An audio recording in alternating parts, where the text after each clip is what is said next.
Hello, folks. I know that I was only going to produce one video tomorrow morning for you guys. But I just missed you guys. What can I say? Had to get on here and do a video. Now, I'm going to show you a clip from a video, one of my very first videos I did on this channel. And it was in a dirty motel room over in Eastern Europe, over near Ukraine, when I did this video. And I was having a lot of problems. Anyway, I love dirty motel rooms. As long as it's got a bed. I don't care if it's got bed bugs in it or what. I don't care. But, I mean, this just makes me feel right at home, Cheaper the motel, the better. Anyway, I was in this seedy motel over in Eastern Europe. And I recorded this video. I think I recorded it on my phone. My phone back then, I was just working with one of these older phones. Didn't have very good audio quality and didn't have very good video quality. And it was one of my very first videos I did for this channel. Anyway, I'm going to play it for you. But what I predicted in it, I was predicting the future and for future trends that were going to occur in the stock market and future trends that were going to occur in the banking system. And you have to understand that these trends hadn't materialized yet. They were just seeds starting, and I could look into the future and see how these were going to form. And this was over 2 years ago. So anyway, without further ado, I'm going to play the video for you, but you got to realize one thing before I play it. I kept saying 2,000 on the stock market. What I meant to say was 20,000. Okay? I kept saying 2,000, stock market 2,000. I meant 20,000. And when I said 1,800, I meant 18,000 on the Dow. What I saw was way back then, I thought that the stock market was already oversold, but I saw it going higher. I saw it going higher on inflationary tendencies. Okay? I was thinking it would go up around where it is right, up 26,000. That's where I was kind of thinking it would go up, at least that high. I thought it might even go higher, a little bit higher. But I was also predicting the troubles coming for Europe and the banking system and stuff. Now, you have to realize, well, anyway, without further ado, here's the clip. Hey, we're going to talk about Dow Jones. What I think's going to happen. To get to the story short is, I think in the short term, the Dow Jones is oversold right now. She's went up from about 1,800 to almost 2,000 on nothing but sheer enthusiasm. So those 2,000 points are hot air. But notice I said in the short term it's oversold. So I think what we're looking for here is when the enthusiasm fades, we're looking for a correction, not a crash. After the correction's over, ultimately the inflation that's going to start to appear has the potential to actually drive the stock market up over 2,000 and sustain it more in the long term. So in the short term right now, I'd say the stock market's bearish, but in the long term it's going to be bullish, back to bullish trend again. And it's only because of inflation. And it's not that the stock market's really worth more. It's the fact that the dollar's worth less. And that's going to drive the stock market in the long term. But there's a problem coming up over the horizon that could very much adversely affect the stock market in this long-term trend. And that's the European problem in Italy and the European problem in Spain, and the European problem in Germany, and the European problem in the banking problems in those countries, especially Italy and Deutsche Bank. Okay, what I'm in the business in this channel is predicting future trends in the economy. And so now I predicted this trend that we're having now, this market problem that we're having now, and when the Fed's going to react to it. But this is happening now. And so what we're going to do right now is we're going to move into the future. Again, now you understand that future trends in the economy is my business here, predicting the future trends in the economy, not what's happening right now. And of course, I'm watching what's happening right now, and this was what I predicted years ago. So now we're going to move years into the future of what's going to happen on this show.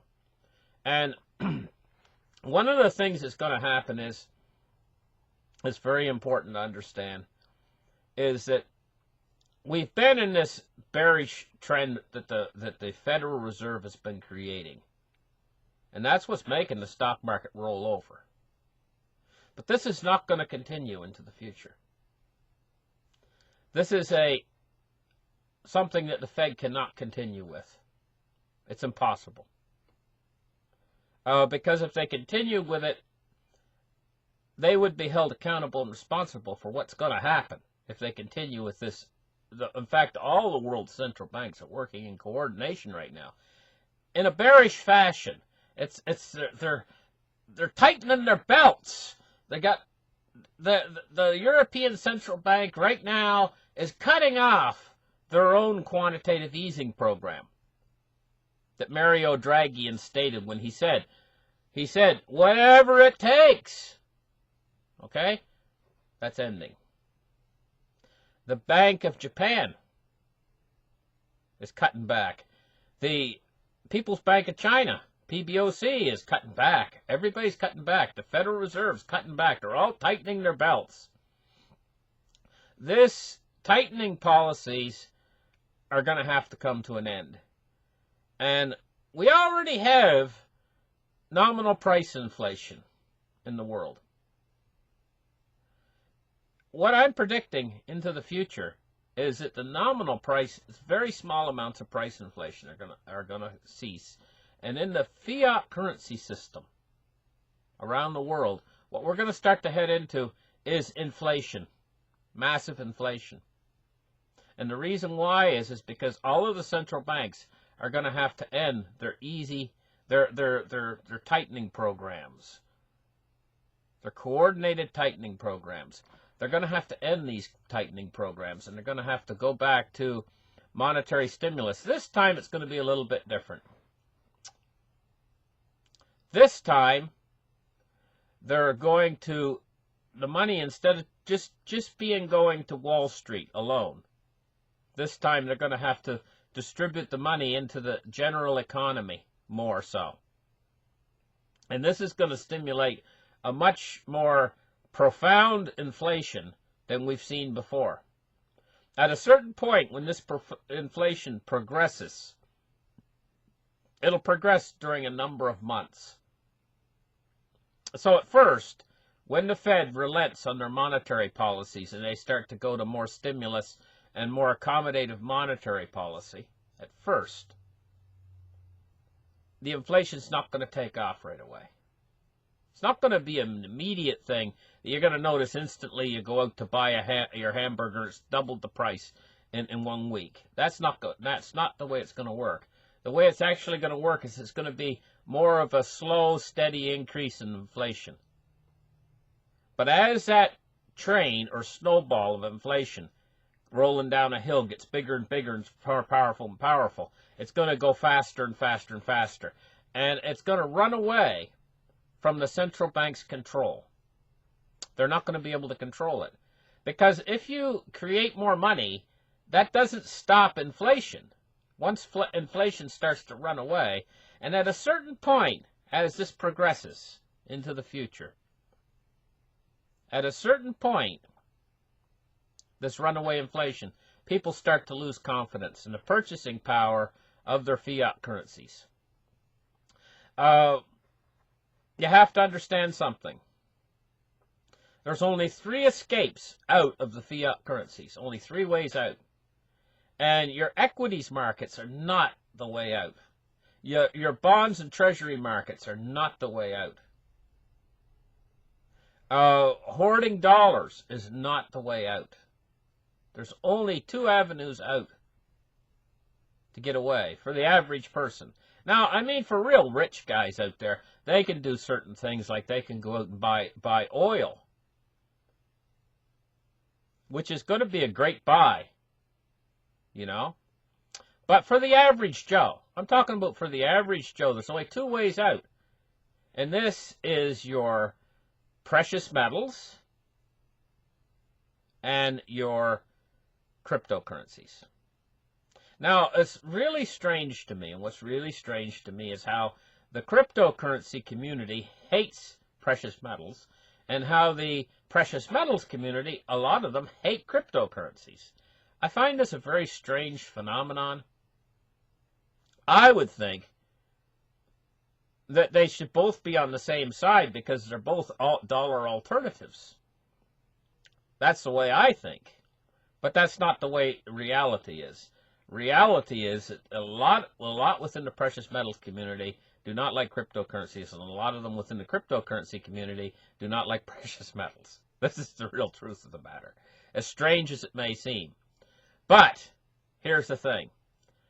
I think personally the reason why they don't like each other is that they're in competition with each other for the amount of money that's going to flood out of the fiat monetary system. And I shouldn't say money that's going to, but value. I'll say value that's going to come out of the fiat monetary system during this crisis that's coming, and it's going to head into these 2 alternative classes, which is precious metals and cryptocurrencies. I think they're both going to be recipients of the value that's in the world. And when I say value, I'm talking about, let's just span it out and say the everything. Everything that's of value in the world is going to slowly, it's going to make a transition. But looking at it in the long term, you'd see it as a slow transition over from the fiat monetary system into the cryptographic and precious metals. That's where it's going to go. Because the fiat currencies are in the process of dying. Let's face it, this is a trend, and I'm looking at a couple years into the future. Fiat currencies are in the process of dying, so transition's going to occur. Now, this transition, even though it's going to seem slow to us, it's going to take months and months for this transition to occur. It's actually in the longer scale time of things. When you're looking at it in perspective from the longer scale, if you step back and look at it from a longer scale, it's going to be very quick. Within, probably the full transition will take place within 5 years from now, over into a digital monetary system, with precious metals are going to be held in much higher esteem than they are today. But I do not think that they're ever going to take the place of actual money anymore, as you'll be able to go to a store and just say with a gold coin and say, here, I want to go to Walmart with this gold coin and I want to buy something. You won't be able to do it that way. What you'll have to do is you'll have to transfer that gold coin over into a different, you'll have to transfer it over probably into a cryptographic form. So you'll have to basically, well, getting right down to it, you'll have to sell your gold coin for Bitcoin and then take your Bitcoin to Walmart where they'll accept it. I know this sounds strange, and I know that a lot of you can't ever believe that they'll take Bitcoin at Walmart, but in the end, everybody's going to take Bitcoin or cryptographic currencies. Say Bitcoin doesn't make it, some other cryptographic currency. But you'll be using some form of cryptographic currency to go to your Walmart. And when you get to your Walmart, guess what? If you haul dollars out of your pocket, they'll say, sorry, we don't take that. We don't take dollars. I know this sounds strange, but this transition's going to take place over about the next, probably be all completed in 5 years. So looking at it in hindsight, you'll say, man, that happened fast. Because 5 years is not long for a full transition for the entire monetary system. So this is what we see coming. But now we're going to talk about a little something else, a more detail.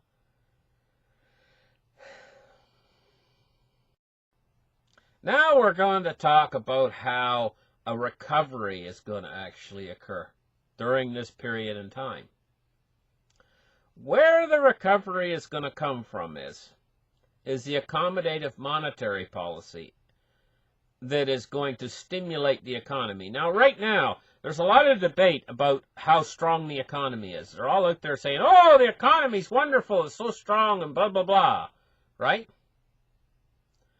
Well, we're heading face first into a recession. The reaction to this recession that's coming is going to be the Fed changing its monetary policy, and they're going to end the recession. The recession is going to be a very short-lived recession. And what we're going to move into is a real economic recovery from all that new money that they're going to create. It's going to stimulate the economy. Big time. That's when you're going to notice the inflation picking up. And that's when you're going to notice that this transition starts to take place. And I think the first one that's going to take, the first place that the money is going to start to head into is going to be precious metals, because of all the fear that this recession is going to generate is going to start precious metals off. It's going to be the starting gun, if you would, when the Federal Reserve comes out and they change monetary policy. This is going to be the starting gun for gold and silver. Gold and silver are going to do really well. But then the cryptocurrencies are going to start to ride on this same wave that gold and silver is riding on. Up. Okay? And this is not going to be a short-lived bull market we're talking about here, because as they have to keep pouring this money into the economy to keep this new boom going,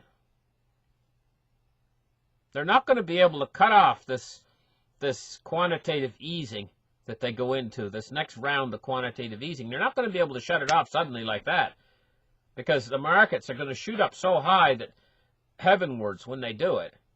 I mean, we could quite literally be looking at a Dow Jones that goes over 30,000. Quite seriously. So as this market shoots up heavenwards, they're not going to be able to cut back on this quantitative easing, these new rounds of quantitative easing.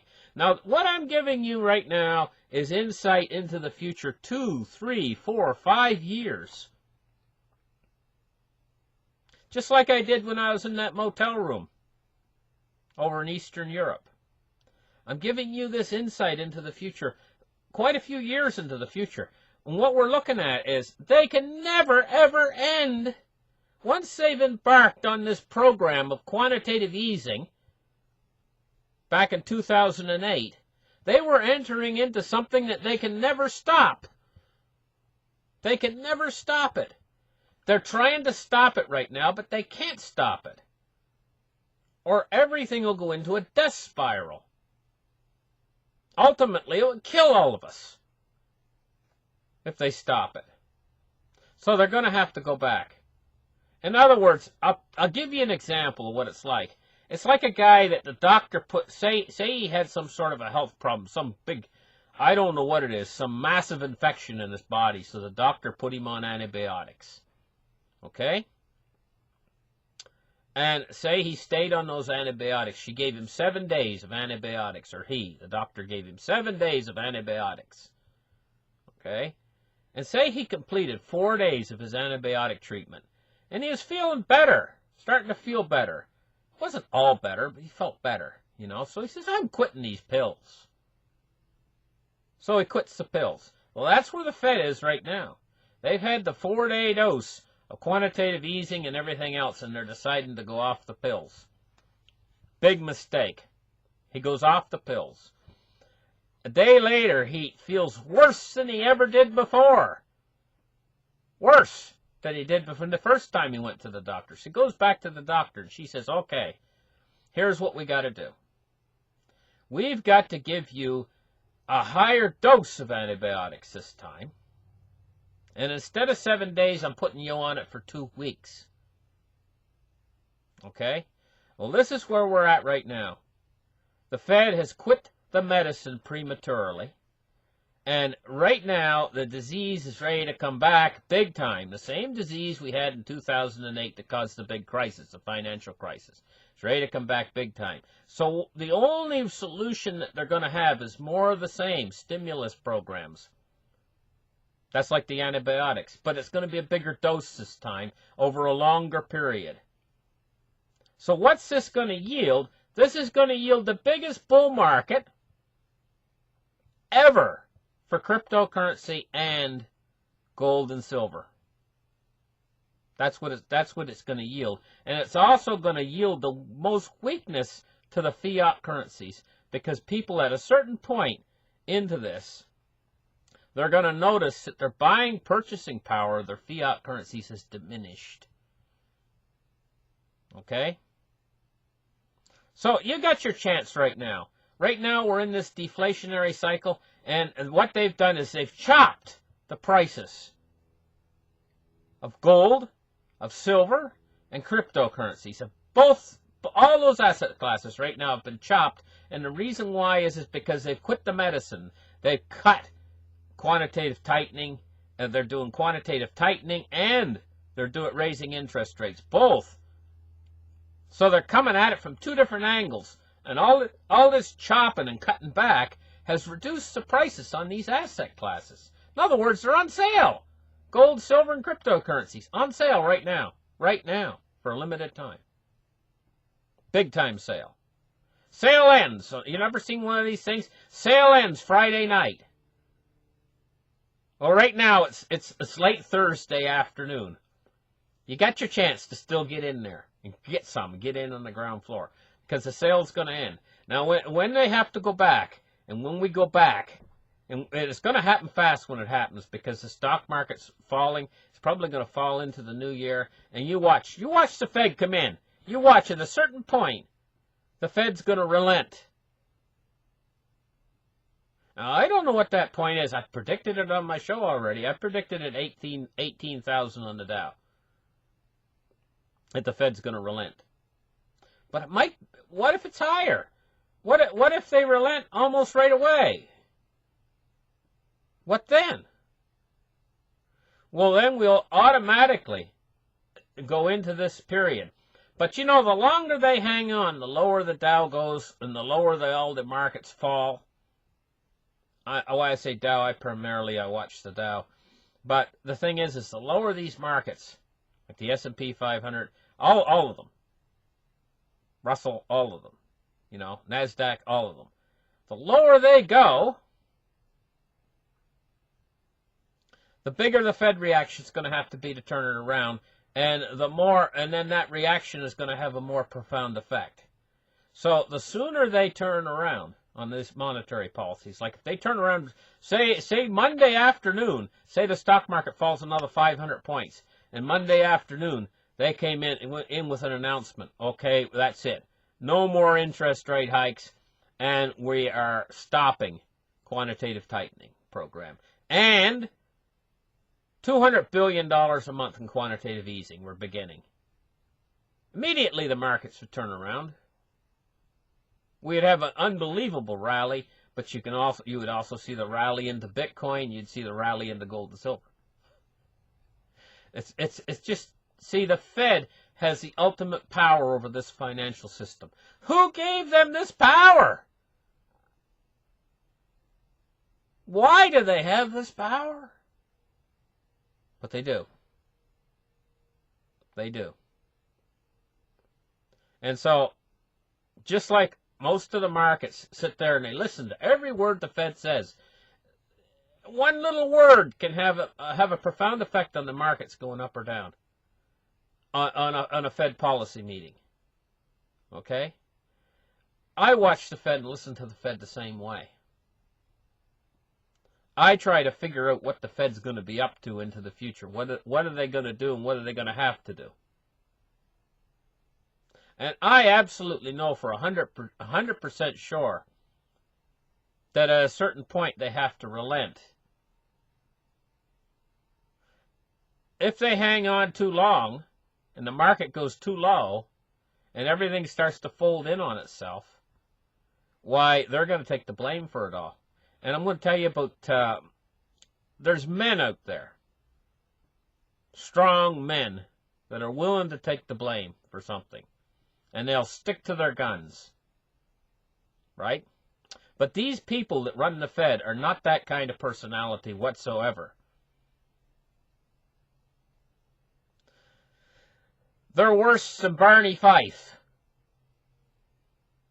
Quite seriously. You know, I mean, or somebody that gets real scared, a coward that gets real scared and he backs off as soon as the pressure gets on him. He yields to the pressure. This is what they're like. Because they're academics.